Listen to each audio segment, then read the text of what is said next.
Not happening. On education, we have been talking about school choice for decades. I, of course, support school choice, and I support expanding school choice. But in the meantime, until we have that fight in the courts, there were two things. The state of South Carolina, we're about 25th in the country on what we spend per student. Okay, we're 25th, right in the middle. We're like dead last in outcomes. I mean, we're behind Mississippi.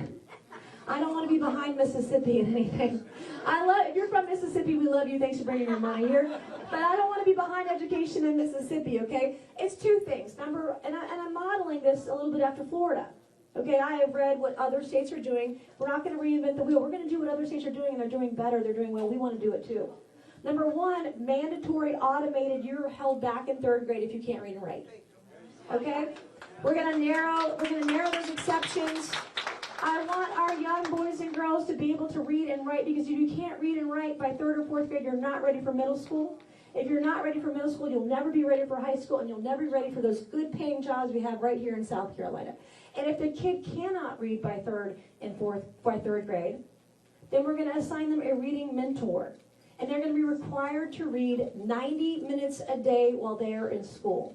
That is what the state of Florida does. We can do it here in South Carolina, because literacy is the way to bring our children out of poverty and into prosperity. And then the second thing that I want to do is I want to have two very distinct high school diplomas. Not everybody in this room has a college degree. You don't need one. In fact, my plumber, oh my God, who's called a plumber lately? I think I'm paying like $300 an hour, $400 an hour. My plumber vacations in the summer in Cape Cod. So I'm doing it wrong. You know what I'm doing when I retire? I'm going to be a plumber. But I want to have two very specific degrees. One for the kids who are going to go on to college, a 2 or 4 year degree. That's great. But then I want to have a second track. I want these students ready and certified in a trade and highly skilled job. Okay? We will have a specific diploma track. If you are certified to weld, you get a high school diploma. If you are certified to become a plumber, you get a high school diploma. If you are certified as an electrician, you get a high school diploma. If you get your CDL or commercial driver's license, you are going to get your high school diploma. And kids who are watching around today, if you have a CDL, the starting salary for a lot of truck drivers in South Carolina is $80,000 a year.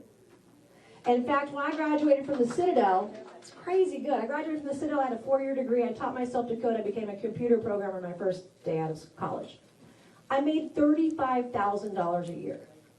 Well, one of my high school boyfriends from Stratford, he was a welder. That guy at 18 was making $80 grand a year.